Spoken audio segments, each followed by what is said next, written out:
кіно, щоб там не відбувалось, ти розумієш, що це все ростогра, а тут все справжнє. Я проти будь-якого насилля, але тут немає вибору. Навіть під обстрілами не було моменту задуматися все це кинути. Ми встигли до обриву повідомити, що нам кінець. Просто тут пан або пропав, або тобі везе, або ні. Третина людей виявилося, що тримає зброю перший раз в житті. Але вони прийшли. Вертуха. Вертуха летит. О, бля. Еще одна. Две вертухи. Я не скажу, що я хочу воювати. Знищити ворога, так. Я їх ненавиджу за те, що моя дитина повинна була сидіти в підвалі, пити дощову воду. Нам здавалося, що ми вже загинемо. Це, мабуть, найбільша смерть від прильоту. Це не кіно, цього не відмотати, не перезняти цю сцену. Ніяк.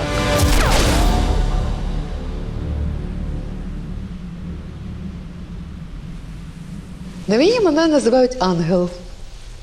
І всі мої хлопці, хоча вони мають свої позивні, але вони всі ангели.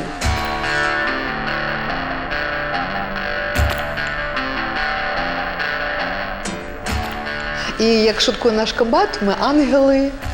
Чарлі, але не Чарлі.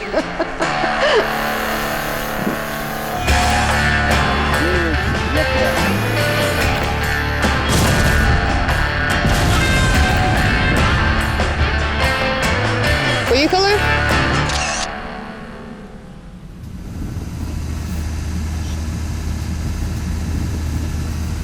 Я була директором Державної кіностудії хронікально-документальних фільмів.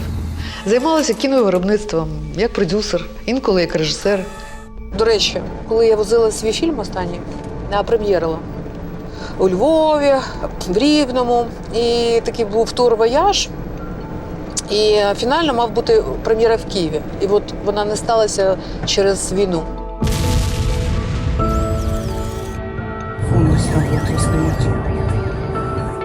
У мене була квартира в Орзелі, де я проживала. Була або немає вже.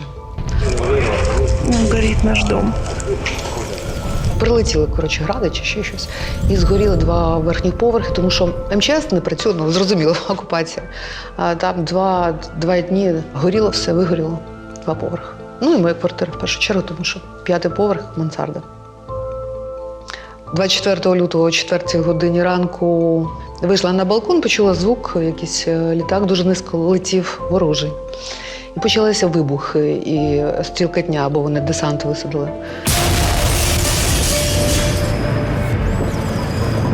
Секунди, от на тому ж балконі, я згадала, що я стріляла найкраще з усіх в школі на НБП. Подумала, що в мене окуляри, я зараз вже не так класно бачу, але зможу. Але все одно не вірилося, що в сучасному світі можливо таке. І от воно сталося. І це обурення просто підштовхнуло йти, і все. Син так само одночасно ви прийняли то рішення йти? Та разом поїхали. Він думав, що я його підводжу до воєнкомату, спочатку. А потім їдемо вже, він на мене дивиться і каже, я так розумію, що ти йдеш зі мною. Я кажу, да. І він засміявся, каже, я знав. Так. Це біля райвідділку в нас зібралися охочі обороняти. А це був мій день народження. Взагалі я прийшла, не знаючи, що я буду робити, але аналізувала. Можу стріляти, можу там готувати, можу що завгодно можу робити, копати, якщо треба. А тут тисячі людей, всі хочуть, і військові. І я розумію, що вони вже такі матьори, які мають досвід бойовий, все інше. Я хто? Ніхто. Прийшла дівчинка, режисер, продюсер. Почала сумніватися, що візьмуть мене взагалі, не військово. Але тут написав мені діджей. На війні в мене є позивний діджей. Багато записів трудові – це звукорежисер. Все життя поруч із звуком, частіше із музикою, звичайно. Я побачив, тероборона збирається по Києву. І потрібні були саме оператори дронів. У мене є. Я написав в бригаду, мені не відповіли. Потім я знайшов Наталію, з якою ми знайомі дуже давно, ще з початку 90-х. І написав, що в мене є дрон, я ж можу. О, дрон! Я ж кінопродюсер. В мене ж тих пілотів море з дронами своїми. І я пішла одразу там до командирі, кажу, вам аеророзвідка потрібна? І комбат такий, да. Я кажу, що я вам зараз зберу. За один день зібрала весь підрозділ аеророзвідки. Отак легко. Мене звуть Олександр, позивний у мене Раста. Мене так називали бойові товариші через мою зачіску.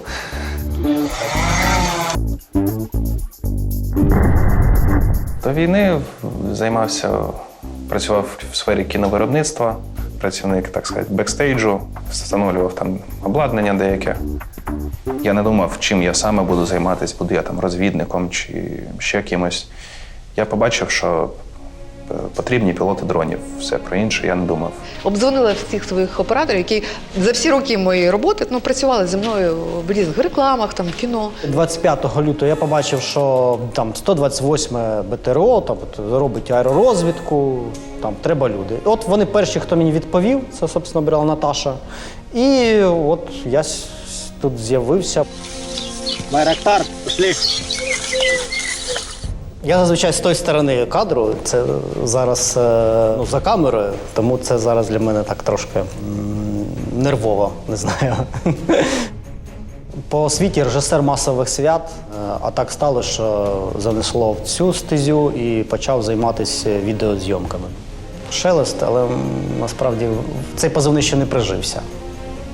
Бо прізвище Шелест. Мене на війні більше називали Михайло Сергійович, насправді. Це народилось так, коли щось ми там зранку встаємо, не встигаємо там щось попити, поїсти, там виїжджаємо, бо починається обстріл, там щось треба піднімати коп, дивитись, звідки то летить. І я після цього якогось такого одного з випадків, я так просто ми там повернулися, я такий, кажу, хочу цей байрактар. Просто байрактар, сидиш десь просто в тебе пульт управління, ти сидиш, кофійочок, тобі його хтось готує, там питає, ой, Михайло Сергійович, вам скільки цукру? І оце звідси мене почали Михайло Сергійович, і мене почали так називати. Зібрала 6 і не вистачило мені 2. Я вже така командир, вже вийшла на ці, хто вміє літати на дронах. І тут виходять 2. І один це геолог. В батальйоні є один геолог. По професії, відповідно, звідси і позивний. Я займався розвиткою родовищ корисних копалин, їх геолого-економічною оцінкою. 2-3 годинки я ще думав, чи йти, чи буду я корисним, враховуючи, що я не був спочатку військовим. Потім згадав, що в мене є коптер власний. Зібрав рюкзачок і пішов в військкомат. Як сумісний геолог і дрони. А виявилося, що сумісно, що вони працюють, розвідку роблять, мабуть. І він дуже крутий. До речі, він той, хто тренує нас всіх, навчає топографії, там, роботі з кропивою, різних секретів, які потрібні на війні саме. Так співпало, неймовірно просто. Ти що, знімаєш? Та прекрати. Мене звати Данило, позивний Наруто. Це є таке аніме Наруто, персонаж, який не здається і заради своїх друзів готовий на все. Напевно, все життя себе асоціював з цим персонажем, тому вирішив ось так взяти собі такий позивний. До війни багато чим був музикантом, художником по світлу на концертах і в театрах. Загалом така творча діяльність.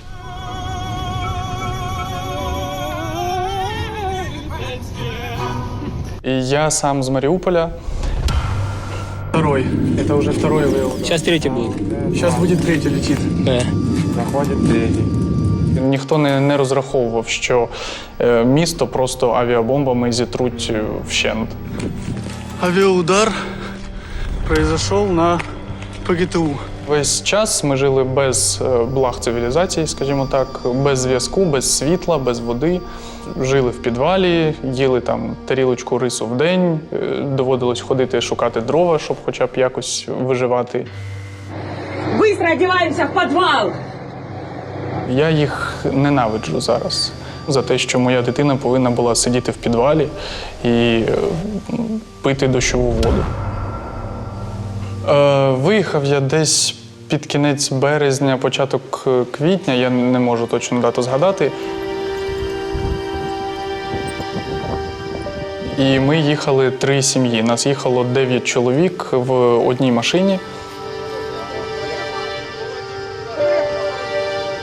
Ми простояли на бердянському блокпості в черзі годин 7, напевно, в машині. Всіх чоловіків там роздягали, мене роздягли, побачили пояс, був вдягнений тактичний ремінь. Врізали, де служиш, кажу, ніде не служу. Направили автомат на дівчину з дитиною в машині, питали, де служить твій хлопець. Каже, ніде не служить, служив срочку. Поставили на коліна роздягненим, чекав десь годину, поки за мною приїде автозак.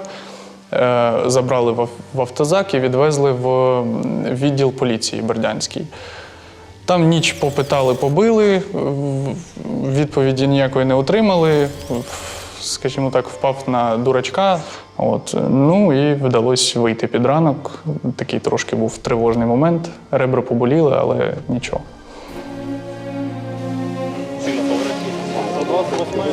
Как сделала разведка, еще ребята. А вас саперку забрали вашу?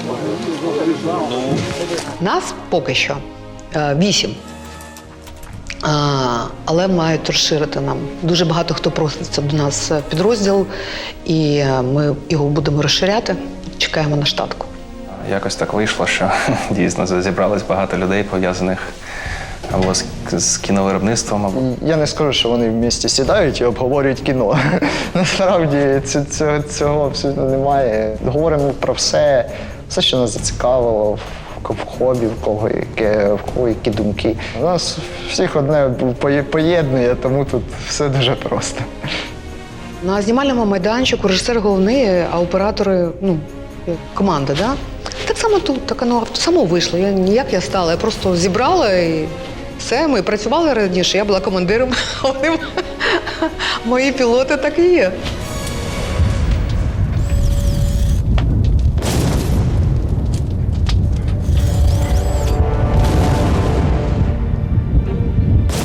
по суті, позиції у нас ті самі, що у піхоти, яка боронить саме передній край. Просто тут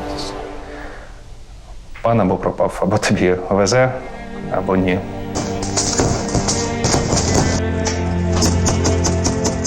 Це було жахливо просто. Ми були всі непідготовлені, і ніхто не знав, що робити. Нас обстрілювали повністю. У нас не було перевазі в розвідці і тому подібне. Зараз, коли ми приїхали на позиції, третина людей, яка прийшла захищати, виявилося, що тримає зброю перший раз в житті. Але вони прийшли. Оці люди мене дуже здивували. Коли ти на війні, немає спокійної атмосфери. Тобто завжди, як то кажуть, кіпіш. Щось трапляється, кудись треба бігти, щось розрулювати вже по ходу п'єси. Тут орки почали наступати, контрнаступ чи ще щось. Тобто ти завжди на такому драйві. Насправді виявилося, що воювати простіше молодим. Я думав, що я зможу все це.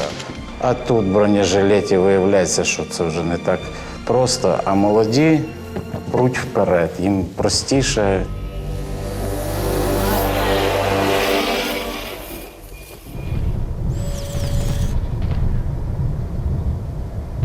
Все перевернулося до гори дригом. Це відчуття часу, відстані. Тобто реальність помінялася абсолютно. І ти живеш в іншій реальності. Немає, там, як звикли, у нас вихідний, неділя, немає такого.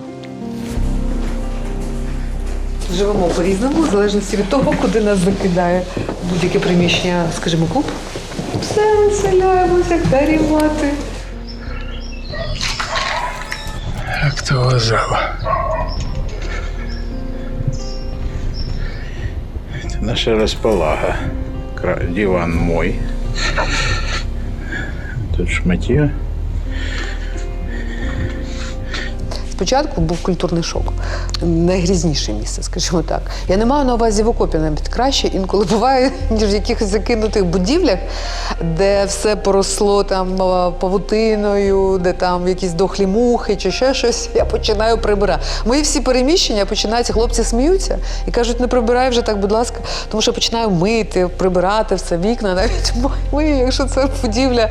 Тому що, як кажу, хочу бачити гарний світ через вікно. Не можу на ті мухи дохли дивитися. І як тільки я приведу щось до ладу, знову перекидують. Кажуть, слухай, не мий, будь ласка, бо це вже як знак якийсь. Якщо я приберу, десь помию, то у нас їдемо далі. Когда очень хочеш вижити. Міша, ти як? Та нормально. Пойдет, да? Ми, в принципі, ночували там в будинку. Насосом качали собі воду, але ця вода була зі скважини дуже холодна. Для когось це було норм, типу там ще жарко, якби літо, там в холодній воді щось там помитися, але для мене ні, це був просто кожен раз такий якийсь жах. До цього я не міг ніяк звикнути, хотілося типу, гарячої води. Це польовий душ, яких в нас не буває часто. Як я вже казала, в мене згоріла квартира з усіма речами, тобто у мене вибору не було. У мене мінімум який. У мене і зараз немає цивільного одягу, тобто тільки військове. Тому це дуже просто. Бронік і каска – це само собою, це завжди з нами. Аптечка. Це найголовніше має бути завжди з собою з бійцем, де б він не був. Це планшет із картами, там, де ми працюємо. У мене, до речі, 2 планшети. Дівчинка ще має з собою та-дам! Парфуми і цукерки. Тримай. Війна війною, а красота по розписанню. Таке відчуття, що я жінка, має бути хоч десь. От в мене в цьому, в ЗСУ, персні ЗСУ, манікюр, який давно вже пора, немає часу міняти. От. І в моєму Angel. І тут ще є така.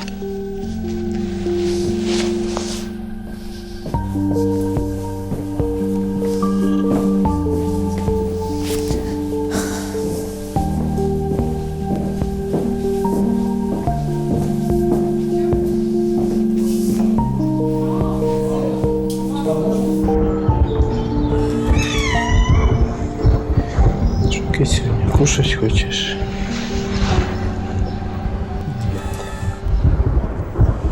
Ми були в селі, і нам місцеві жителі давали свої будинки.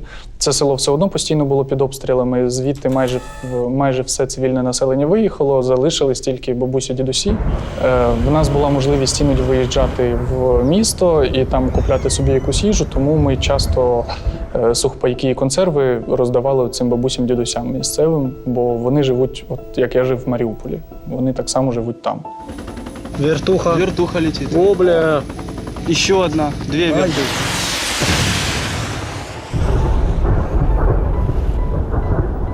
Вони б'ють по селу, де бабушка живе. Вони б'ють її по хаті. Бабушка не хоче виїжджати. Там її город, дім. Вони не дивляться, що там нема військових. Їм все рівно. І ти постійно це бачиш, не тільки там на нулі, а те, що це прилітає і в тилу. Ти найбільше почуття до них ненависті.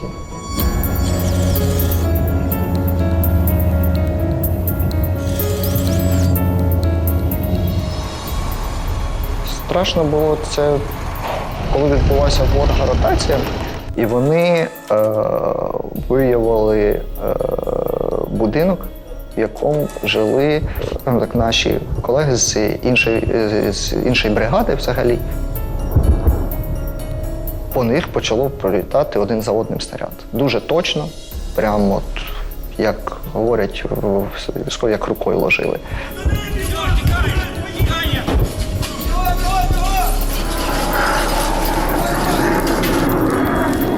І нам сказали, що ми маємо почекати, там зупинитись на краю села, бо йде обстріл. Ми там сховалися за деревами, отак на машині, там щось вилізли, з тим чекаємо. Десь через хвилин 15, десь метрів 300 від нас в полі, ми чуємо, що був вихід і чуємо приліт. Метрів 300 десь від нас. Ми такі, ок, ладно, там десь. Потім другий приліт вже десь метрів, може, там 70-100 від нас. Вот такая картина. Маслина. Вроді за деревами стоїмо, нас наче не видно, там вже в небо дивимося, чи нема там якогось безпілотника. А потім вже третій раз прилетів метрів 30 від нас. Ми вже розуміли, що це точно вже вони доводяться по нам. Було страшно. Це, мабуть, найобідніша смерть від прильоту. Ти нічого не можеш зробити.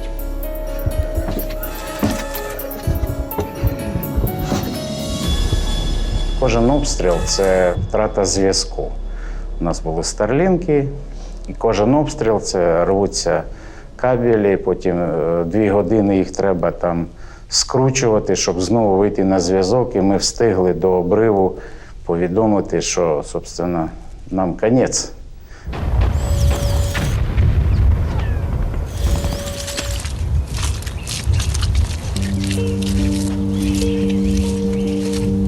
Був страх, але він був пов'язаний з моїми хлопцями, яких от якраз які сиділи в будинку в підвалі, і яких 3 дні жорстко обстрілювали, і вони були завалені в будинку. Був випадок, коли сиділи в погрібі, ми сидимо і розуміють, що тут от уже рядом. От уже рядом, і якби там не було, ніякий погріб не допоможе, якщо попадуть дуже точно.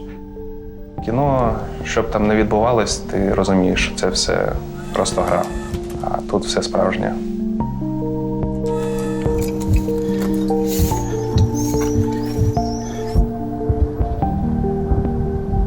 Розуміли, що якщо ми зараз щось не зробимо, то вони нас доб'ють, закопають тут.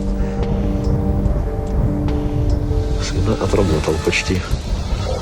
Осталось только вернуться домой. 3 дні, я на 4-й тільки змогла їх витягнути звідти. Тому це був страх за моїх людей.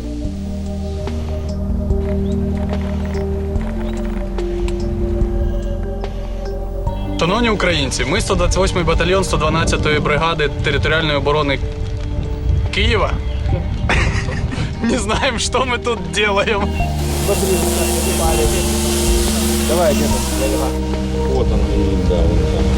Зараз класно ставить міномет в тіні. Якраз в тіні дома. Найгірше, коли я бунтую всередині, якщо там зіштовхуюся з чимось алогічним. В тебе всередині може відбутися внутрішній конфлікт. Це в режисурі називається внутрішній конфлікт. Коли там ти розумієш, що це нелогічно, а воно відбувається, ти нічого не можеш робити, тому що це зверху, звідкись там спущене якесь щось. Це бунтівне щось відбувається. Але коли все розрулюється, всі починають працювати як єдина команда, це просто насолодження. Це просто клас. У нас взагалі колектив зібрався, московитий. Такі творчі люди в основному, всі більшість пов'язані з кіно, з музикою. Тому так, ми знаходили дуже такі нестандартні підходи іноді і використовували, що в є під руками. Це класний досвід. Імпровізація у нас починається часто при дії несподіваного РЕБО, радіоелектронної боротьби ворога. У вас там нормальний сигнал?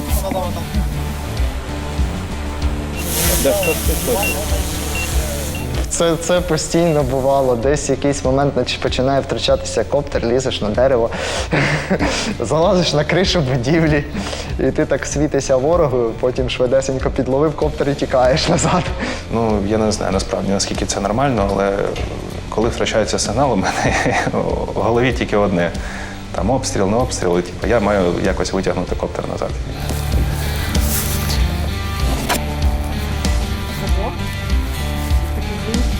Треба більше розуміти, як працює дрон, як вижити з нього максимум, бо на зйомках тобі не треба там летіти за 10 кілометрів і щось там роздивитись.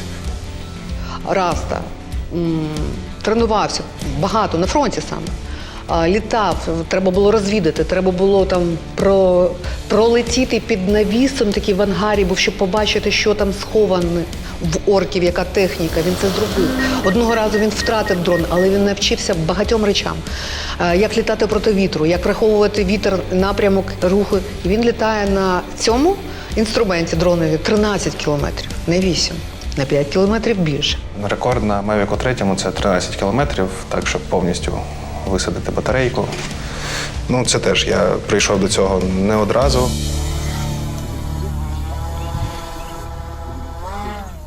Тут не питання в якихось там нагородах чи там показати себе. Питання в тому, щоб вибити ворога. І будь-яка ідея, навіть якась там сама брідова, до всіх прислухаються, вислуховують. Якщо це щось дійсно круте, то там, ну, це все використовують, ці всі ідеї. Я знімаю, безумовно, щоб передати цей досвід іншим, щоб вони побачили, навчилися, зрозуміли, як це працює, і також так робили. Ничего никто раньше такого не показал. Хочеться об'єднатися всім фронтом, от всіма бригадами, всім, хто є, навчити всіх, щоб всім разом і швидше. Вони під'їхали з танком, але ми повідомили координати, і танк був уражений. Це от якраз було в прямому ефірі. Це реальне життя, це війна. І цілий день йдуть бої, ти забуваєш, що ти не їв, не пив. Там ми почули, тут ми побачили, там ми передали, хтось полетів, дорозвідав. І з цього складається загальна картина всієї ділянки, довіреної нам. Це такий певний азарт. Це як насправді це як на охоті, я скажу. От з цим можна порівняти. Від якогось гарного знятого кадру теж таке є відчуття, що ти щось, щось от хороше, ти щось зробив. Це твоя заслуга, твоя якась. І тут те ж саме, це відчуття, коли ти щось знаходиш якусь таку жирну ціль, це одночасно і азарт, і задоволення, і ти знайшов, ти зробив щось корисне.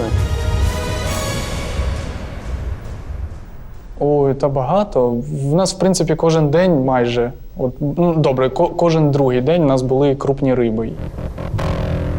І батареї САУ ворожих, і батареї РСЗО, що ми тільки не бачили. І отак 6 танків на марші йдуть туди, в ту сторону, і 2 батареї САУ в полі стоять. Було ТОР-2, це ЗРК, там скільки, 5 лямів баксів коштує, чи скільки, ось, але, я то це зняв і дав координати, але на той день не було снарядів, які б тут долетіли, так що я то зафіксував, але це не було знищено. Злився, окей, позлився, перестав, все, літай далі.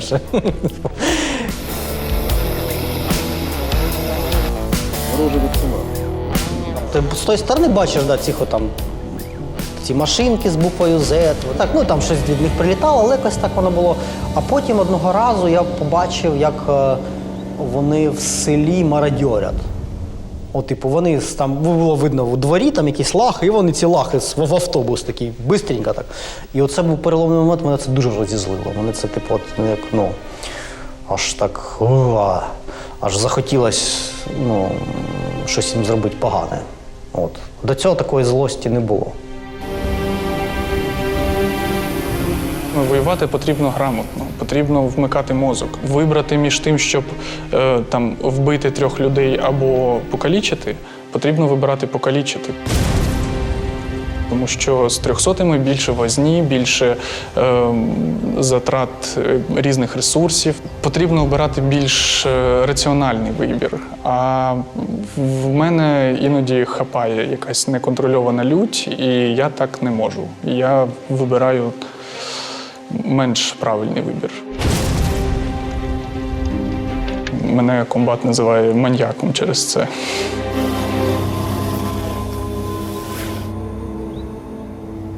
Тобто ми ж цивільні люди, нам не потрібні звання, абсолютно, нагороди. А коли все сформовується єдина команда із військових, із цивільних, але працюють як одна команда, це круто. Це відчуття гармонії, взаємодії. На війні дуже важливо робити щось, окрім війни, відволікатись, бо мозок Він має на щось переключатись, відпочивати, бо стає важко. І фотографував, і я давно також пишу вірші. Вони невеличкі, але так, для себе чисто. Я сиджу в окопі і по брустверу повзе жук. Він дуже яскравий в сонці. Я знімаю це, бо це цікаво. Це не про війну, хоча навколо розруха.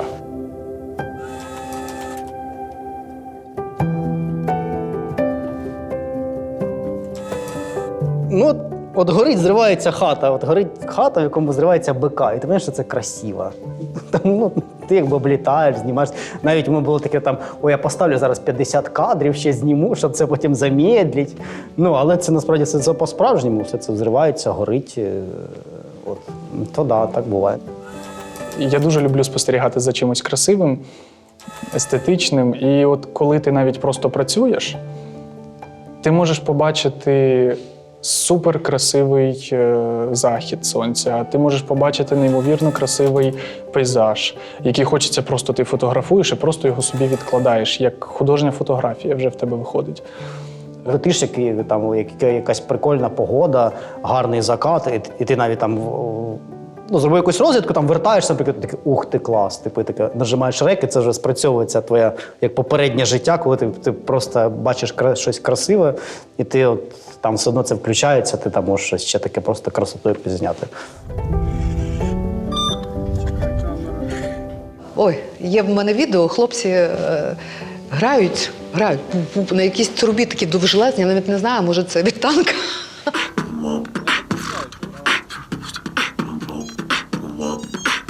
Танцюють, співають, шуткують.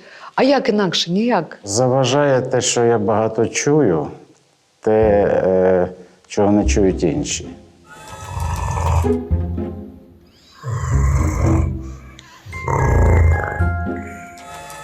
А якщо хтось дуже хропе, то я просинаюсь і сиджу півночі, поки вони не перевернуться.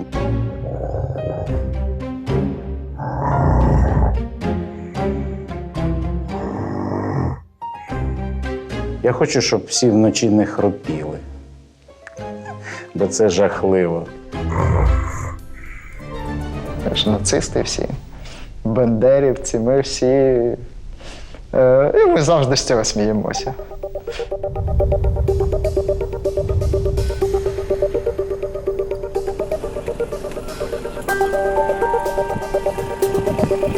Ви маєте розуміти,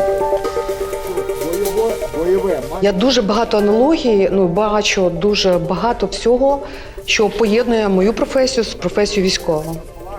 Перше, підготовчий період в режисурі. Кіно ти знімаєш, кіносценарії. Що ти маєш прочитати, проаналізувати?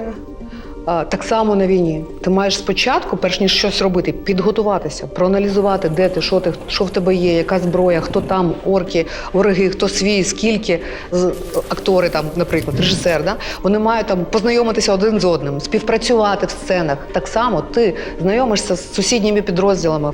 Хто це? Артилеристи, а це хто там? ССОшники.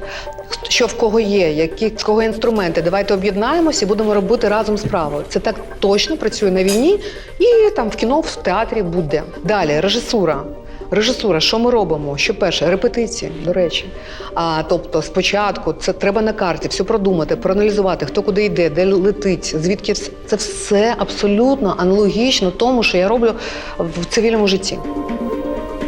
Тоді на початку ми це все вигадували, сиділи і придумували, як би це зробити. От пішла ідея, було таке бачення. Ми знаємо, що хтось там це робить, але там зв'язатися з цими людьми, всі ж займаються справами, це дуже важко, зроби нам і так далі, зрозуміло час. І тому, коли це всі самостійно придумують, і всі, не тільки там, я говорю про аеророзвідку, а в цілому по роботі кожного солдата, як всі придумують, це класно. От українських іменно військовослужбовців, вони досить універсальні, і ми намагаємося навчитися, як тільки є можливість, щось вивчити нове для себе.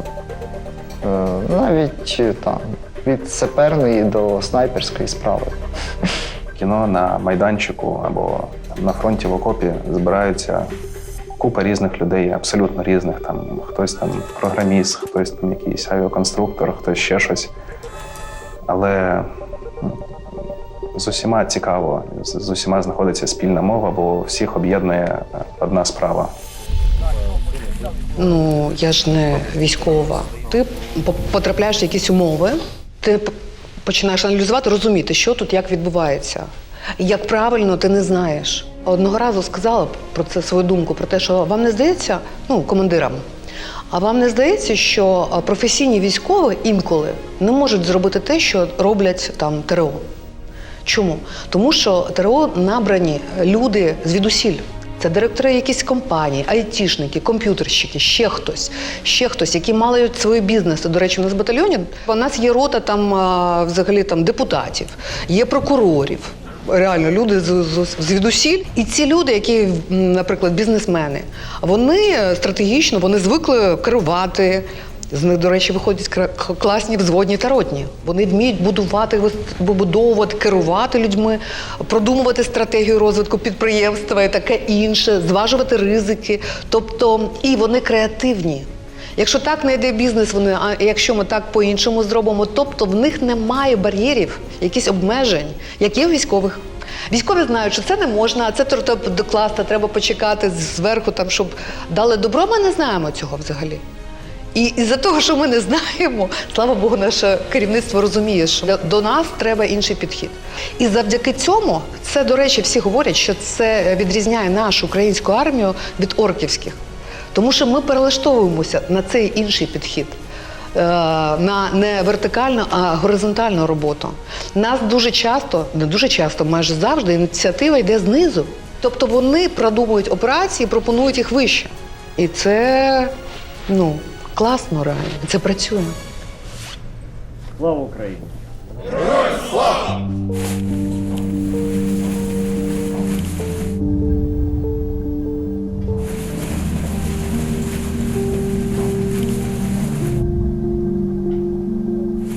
Найважче давалась втрата побратимів і знайомих, інших друзів, які воюють в інших підрозділах, в інших батальйонах.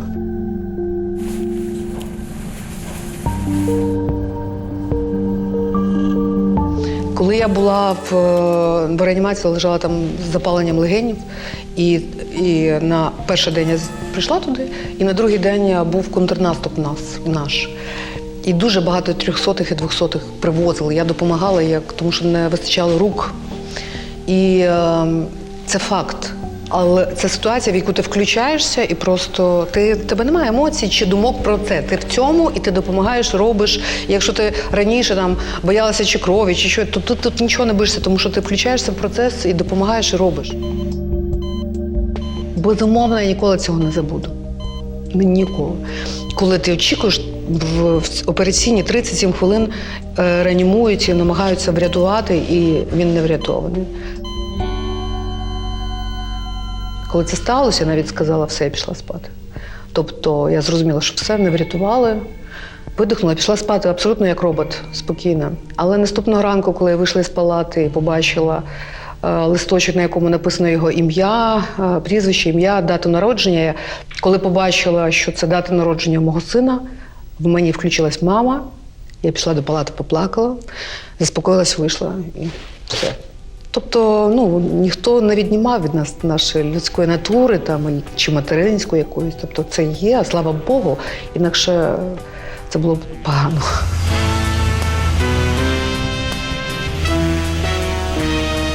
Мамо, все добре, життя як хвилина, летить і згорає безслідно у вирії нового дня. В очах пролітають безглузді години, і все ж кереберть, і дорога моя навмання. Мамо, все добре, сьогодні як вчора, я буду йти аж до краю, я буду йти до кінця. Вони їх називають? Ой, по-різному, поза очі. Ну, мабуть, ти спілкувалася з ними, може, і питала їх, не знаю. Але одного разу, я не знаю, так Наташа, в принципі. Одного разу розказали мені, що там щось якась була на позиціях. Їх же розкидали по всіх, і там щось там не так щось було. І вони між собою кажуть, зараз наша мама приїде, все розрулить. То я це почула і подумала, ага, мамою називають, добре. Не для всіх ця війна змінилася в голові. І я це розумію, і я просто не зможу вже працювати діджеєм ніколи. Я хочу купити зараз у Sony вийшла нова кропа, офігенна камера. Повернутись, купити цю камеру і продовжувати. Вже щось созідати, а не руйнувати.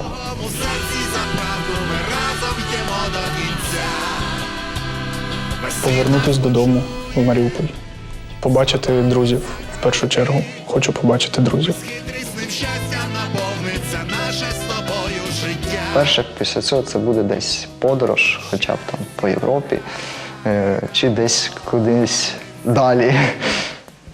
Тому от це те, чим займемося. Але спочатку будемо довго святкувати. Перша мрія це взагалі, щоб це вже просто, щоб війна закінчилася і повернутися до спокійного життя, ходити на якусь нормальну роботу. От. Дуже хочу поїхати в Крим. Я там не був з дитинства. На море. На море, на серф.